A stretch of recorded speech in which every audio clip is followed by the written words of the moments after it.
Failure rate. The failure rate remained relatively low over the past 3 school years. School year 2023 to 2024 to school year 2025 to 2026, indicating that the majority of learners successfully meet the academic requirements for their grade level. At the elementary level, the failure rate decreased from 0.29% in school year 2023 to 2024 to 0.05% in school year 2024 to 2025 before increasing to 1% in school year 2025 to 2026. Similarly, the secondary level maintained a low failure rate of 0.5% for 2 consecutive years, with a slight increase to 0.8% in school year 2025 to 2026. Repetition rate.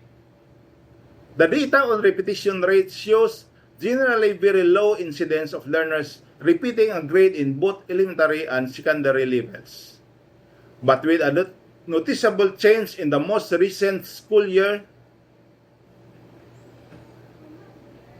Dropout rate.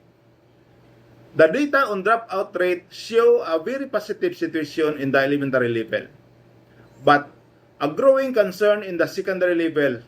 The secondary level shows a steady and concerning increase in dropout rates from 1.5% in school year 2023 to 2024 to 1.75% in school year 2024 to 2025, and rising further to 3% in school year 2025 to 2026. This upward trend may indicate challenges such as academic difficulty, financial constraints, absenteeism, early employment, particularly in senior high, or lack of engagement among adolescents. It suggests the need for strengthened retention programs, targeted intervention for at-risk learners, and closer collaboration with parents and community stakeholders to prevent further increase in dropouts. Transition rate.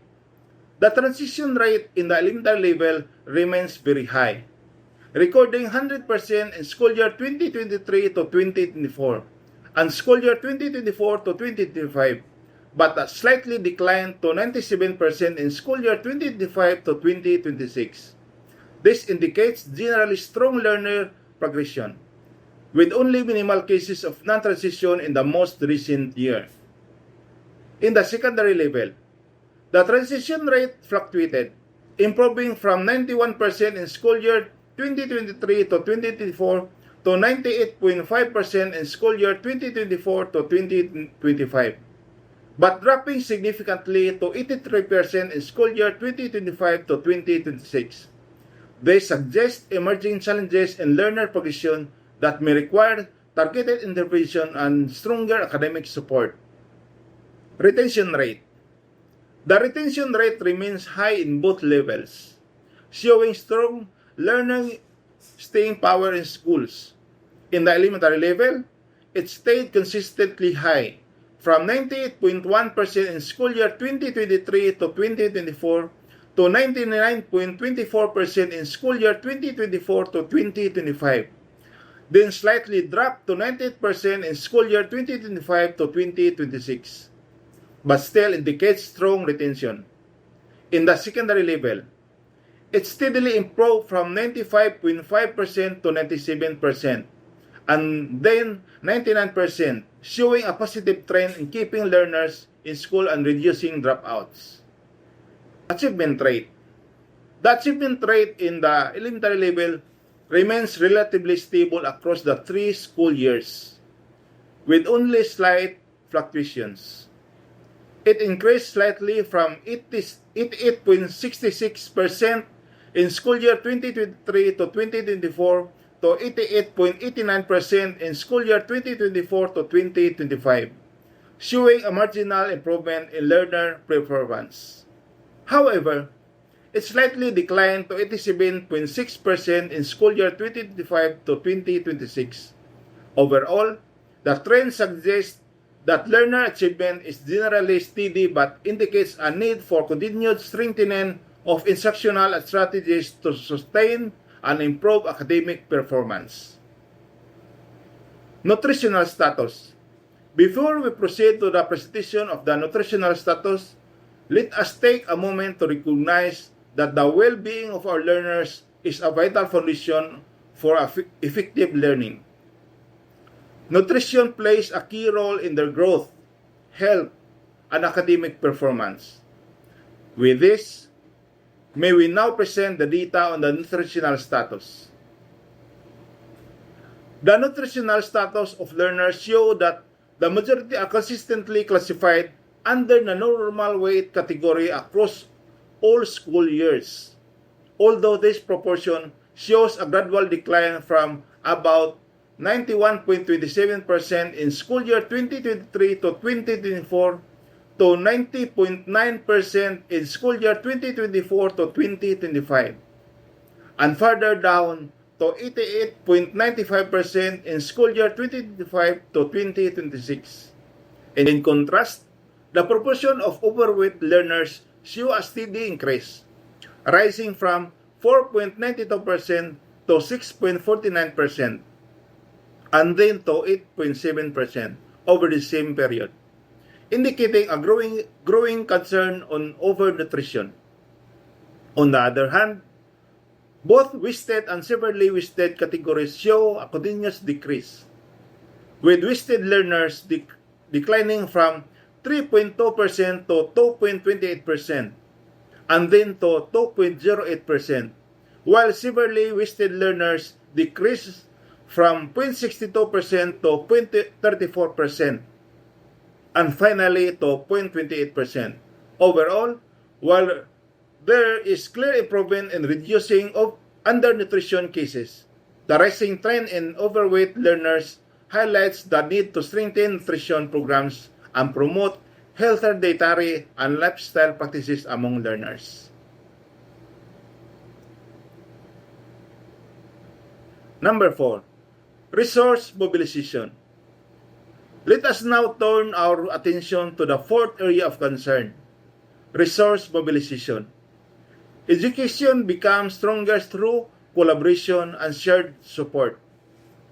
The Special Education Fund, or SAF, allocation for learner development, teacher and school manager capability building, school operations, sports development, culture and arts, maintenance, and personal services showed a declining trend from 2,228,005 pesos in 2024 to 1,791,895 pesos and 31 centavos in 2025, and 1,433,094 pesos and 84 centavos in 2026. This represents an overall decrease of 794,910 pesos and 16 centavos, or 35.68% over the 3-year period.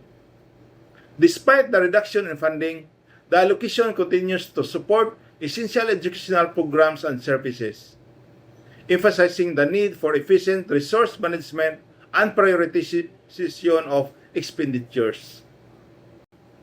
One of the primary sources of school funding is the maintenance and other operating expenses, which provides schools with the necessary resources to implement programs, maintain facilities, procure learning materials, and address operational needs.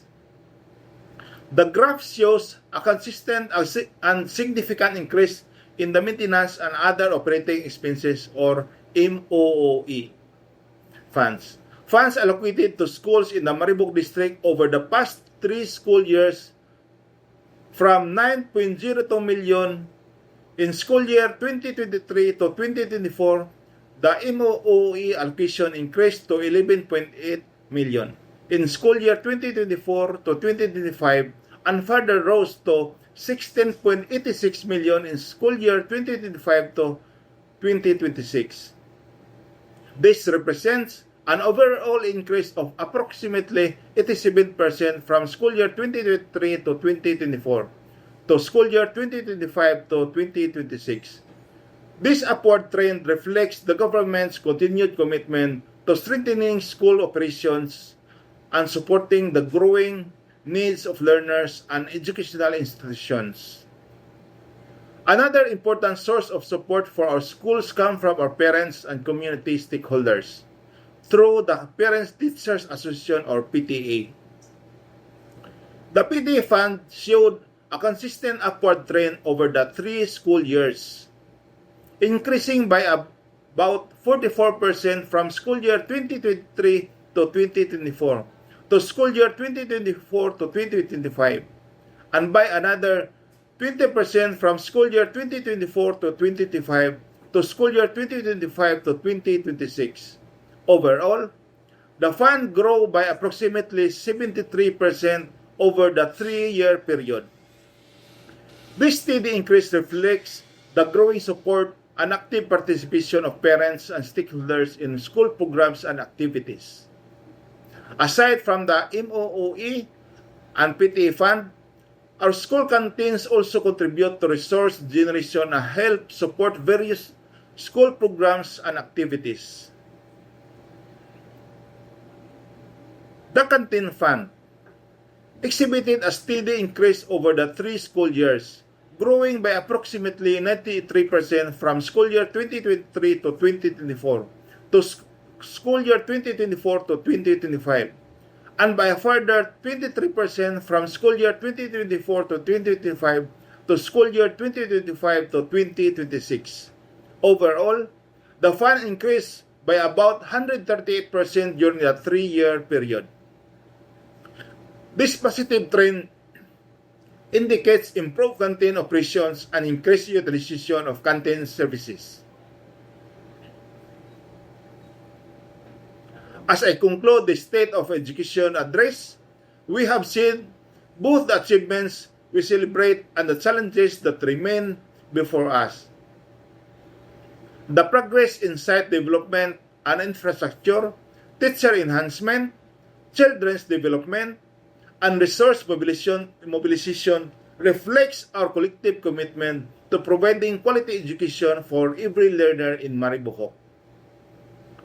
Busa, padayon kita sa pagtinabangay isip usa ka komunidad, uban sa suporta sa mga ginikanan, magtutudlo, mga leader sa komunidad, ug tanang mga kaabag sa edukasyon.